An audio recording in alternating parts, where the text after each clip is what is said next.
దీని గురించి తెలుసుకోవాలి మనం. ఇప్పుడే సిమ్లా ఒప్పందం ఏంది, సింధు జలాలు ఏంది, ఈ ఒప్పందాలు ఏంది, ఈ రద్దు చేస్తున్న ఏంది అని చెప్పేసి కూడా దేశమంతా కూడా చూస్తున్న పరిస్థితి. ఒక్కసారిగా సంవత్సరాల దశాబ్దాల క్రితం ఏర్పడినటువంటి ఒప్పందాలు, చేసుకున్నటువంటి ఒప్పందాల తాలూకు విషయాలు ఇప్పుడే తెలుస్తున్నాయి. ఏంటి సిమ్లా ఒప్పందం? చర్చల ద్వారానే వివాదాలు పరిష్కరించుకోవాలని ఆనాడు అగ్రిమెంట్. సో ఇందులో ఒకసారి చూద్దాం. జమ్మూ కాశ్మీర్లోని పహల్గామ్లో జరిగిన టెర్రర్ అటాక్ భారత్ పాకిస్తాన్ మధ్య ఉద్రిక్తతలను మరింత పెంచింది. దాడి నేపథ్యంలో భారత ప్రభుత్వం పలు సంచలన నిర్ణయాలను తీసుకుంది.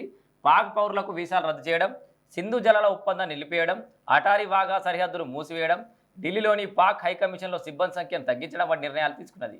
ఈ నేపథ్యంలో పాకిస్తాన్ కూడా భారత్ చర్యలనే కాపీకొట్టింది.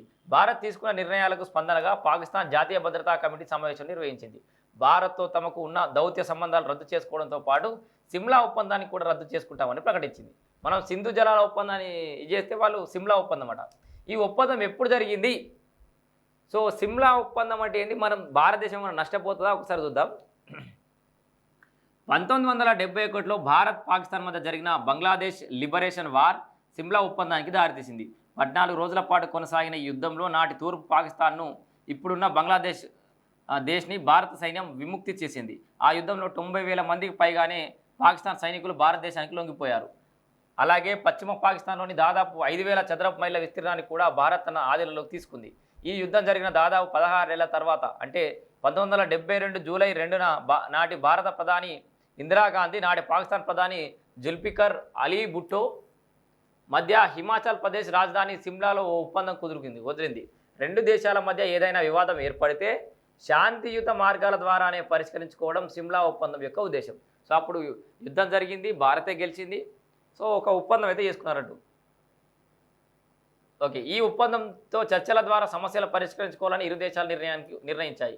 మూడో దేశం లేదా సంస్థ జోక్యం చేసుకోవడానికి అనుమతించకూడదని ఈ ఒప్పందంలో పేర్కొన్నారు. ఇరు దేశాల అంతర్జాతీయ సరిహద్దుల్లోనూ తమ తమ బలగాలను భారత్, పాక్ ఉపసంహరించుకోవాలి. పరస్పర అంగీకారంతో కాశ్మీర్లోని ఎల్ఓసిని రెండు దేశాలు గౌరవించాలి. ఎల్ఓసిని ఎవరు కూడా ఏకపక్షంగా మార్చడానికి వీల్లేదు. ఎల్ఓసికి సైనికులు ఎంత దూరంలో ఉండాలో కూడా ఈ ఒప్పందం ద్వారా నిర్ణయించారు. సో ఆ ఎల్ఓసీలు ఎంత దూరం ఉండాలో కూడా నిర్ణయించారు. అప్పుడే మంచి ఒప్పందం చేశారు. శాంతిని కాపాడేందుకు రెండు దేశాల మధ్య సంబంధాలను మెరుగుపరిచేందుకు ఇందిరాగాంధీ, జుల్ఫికర్ భుట్టో సిమ్లా ఒప్పందంపై సంతకాలు చేశారు. ఇక ఈ ఒప్పందం 1972 ఆగస్టు 4 నుంచి అమల్లోకి వచ్చింది.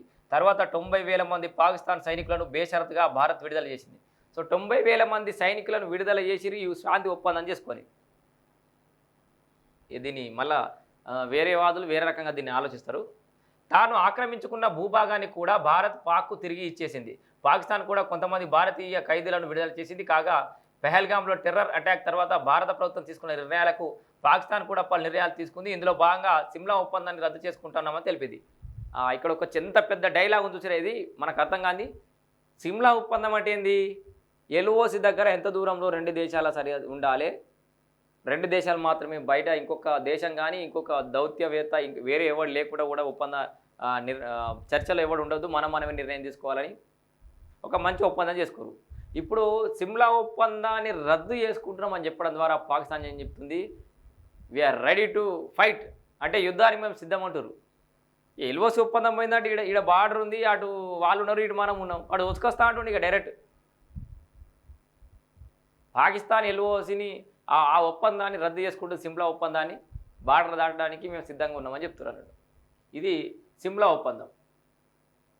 ఇగో, అమెరికన్లు జమ్మూ కాశ్మీర్ పోవద్దు, తమ పౌరులకు యుఎస్ ప్రభుత్వం సూచన. పహల్గామ్లో పర్యాటకులను టెర్రరిస్టులను కాల్చంపిన నేపథ్యంలో జమ్మూ కాశ్మీర్కు వెళ్లొద్దని తమ దేశ పౌరులకు అమెరికా ప్రభుత్వం సూచించింది. ఈ మేరకు యుఎస్ విదేశాంగ శాఖ బుధవారం అడ్వైజరీని జారీ చేసింది. పహల్గామ్లో ఉగ్రదాడి నేపథ్యంలో కాశ్మీర్తో పాటు ఇండియా పాకిస్తాన్ సరిహద్దులకు 10 కిలోమీటర్ల పరిధిలో హింస నెలకొనే ప్రమాదం ఉందని పేర్కొంది. నియంత్రణ రేఖతో పాటు శ్రీనగర్, గుల్మార్గ్, పహల్గామ్లో హింస పెరిగిపోయే ప్రమాదం ఉందని తెలిపింది. 2019లో పుల్వామా తర్వాత జరిగిన అతిపెద్ద దాడిగా వర్ణించింది. అయితే ఈస్టర్న్ లద్దాఖ్ దాని రాజధాని లేహ్లో పర్యటించవచ్చని సూచించింది. ఏ సూచించినా కష్టమే.